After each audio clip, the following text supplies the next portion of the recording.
Hi 21 Day Fixers. My name is Elisa Rubio and I am a Diamond Beachbody coach.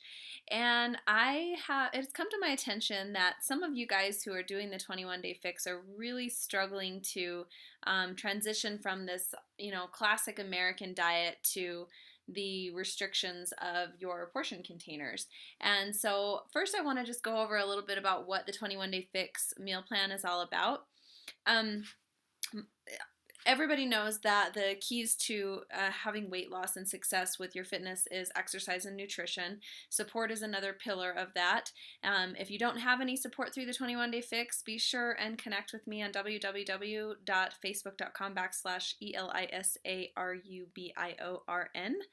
And just message me if you don't already have a coach, because support is going to be a vital part of this really intense meal plan and exercise regime.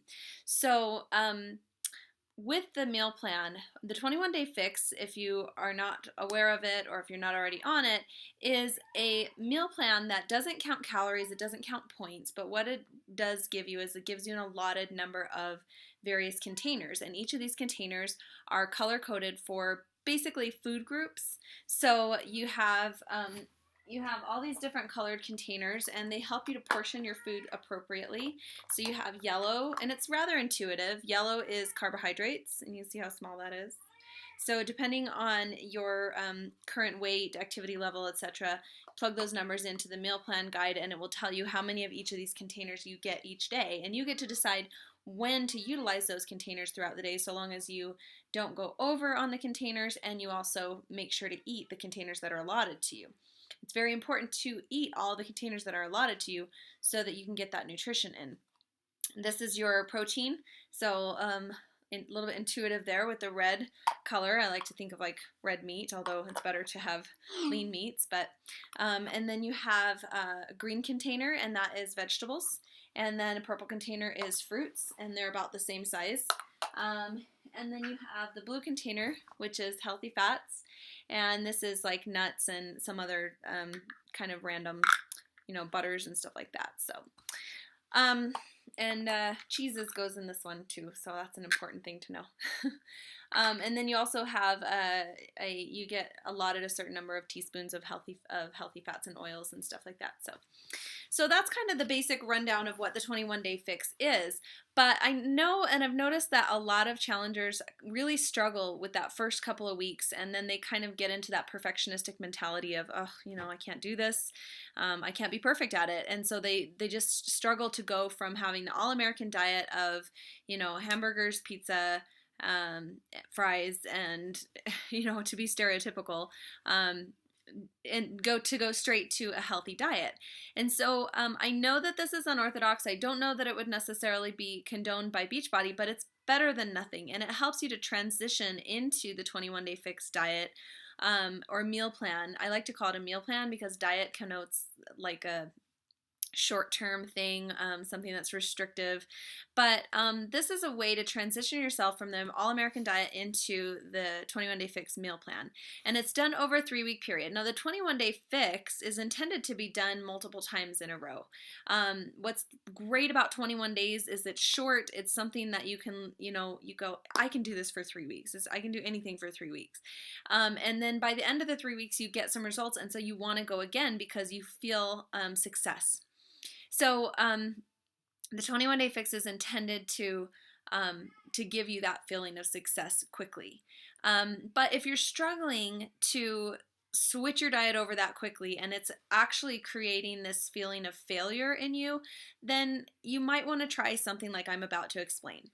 So the approach that I've developed for the modified approach to the 21 Day Fix is first of all, you have to understand about what the 21 Day Fix is, and the first thing that I'd like you to do is go to listen to The Slight Edge, which is an audiobook that it is available in PDF form. You can search in Google for the PDF version of The Slight Edge, or you can try and find it as a full audiobook on YouTube.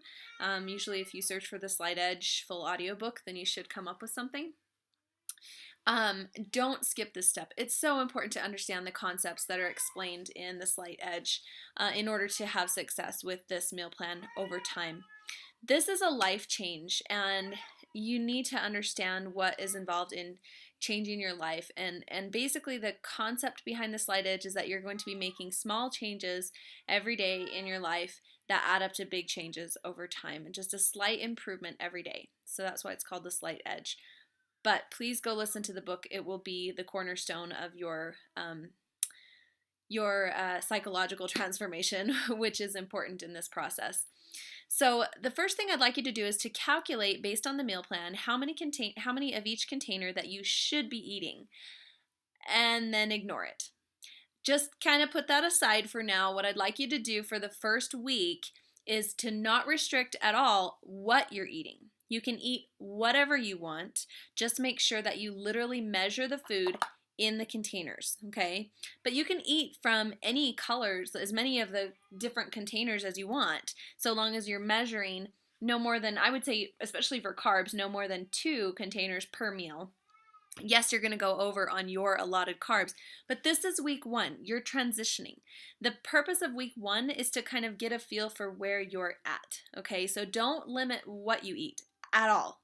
Just limit the actual portion size for the first week, okay? So what you're doing is just keeping track. You're going to notice how it feels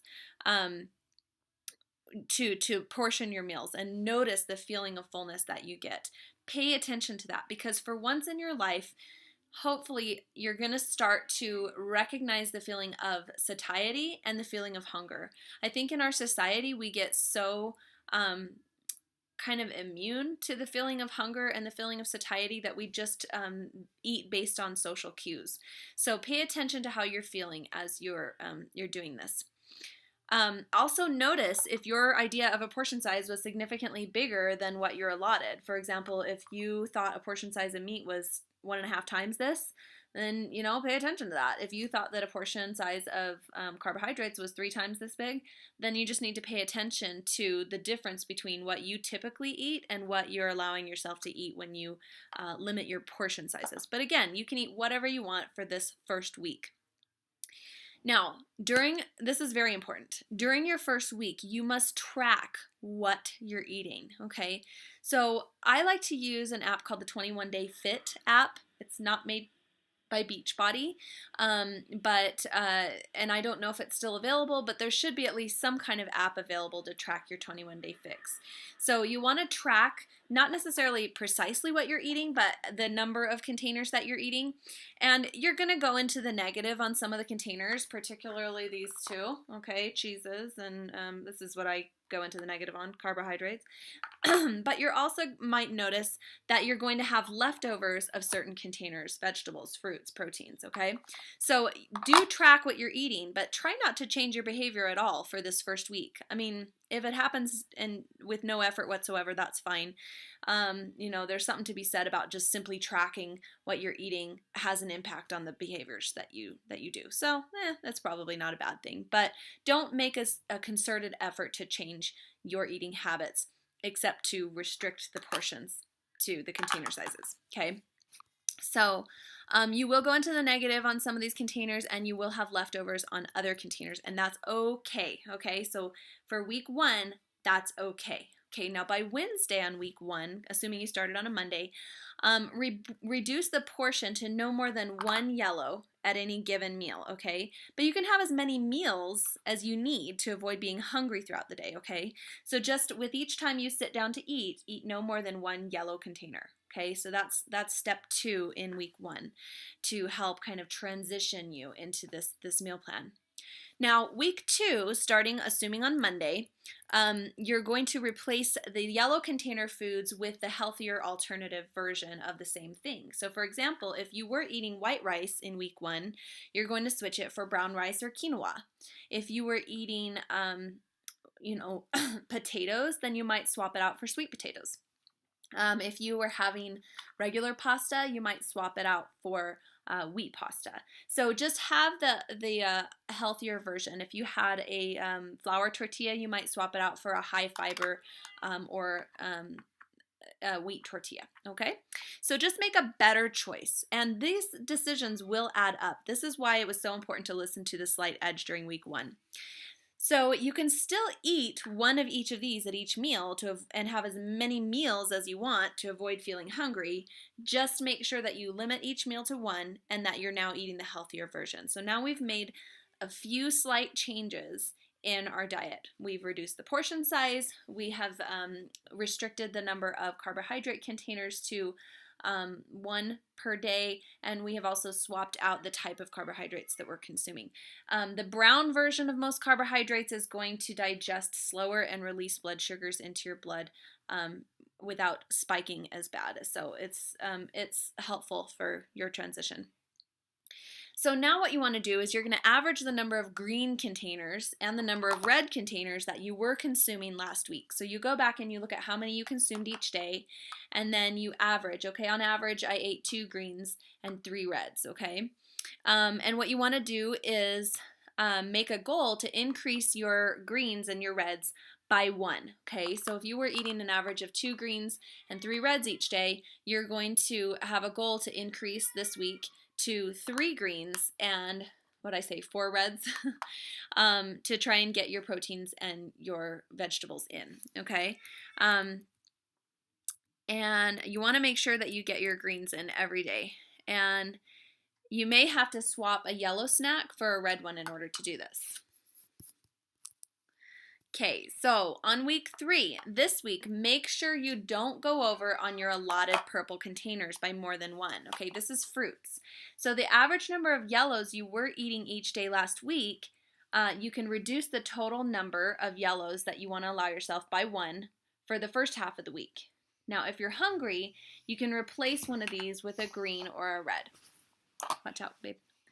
Okay, so you want to try out different red and green options to find out new food combinations that you like. So a lot of times you can come up online with some different combinations of these two, because these are the ones that most people have the hardest time doing well. Can you shut the door? Okay, so every 3 to 4 days, you're going to reduce the number of yellows by 1 and increase the number of red and greens by 1 until you achieve the goal. Now remember, in week 1, I asked you to determine how many containers you are supposed to be allotted based on your current weight and your activity level. So you're going to increase these by 1 every 3 or 4 days and decrease these by 1 every 3 or 4 days until you get to your goal on every respective container. Voila, you're eating clean. You're now eating the number of containers of each different color that you were allotted for your goal, but you've transitioned so slowly and gradually that your body didn't notice and hopefully won't be starving for and craving the foods that you can't have. So I hope this has really helped you, and let me know in the comments below what you think or if you have any suggestions that has worked for you. Thanks. Have a good day.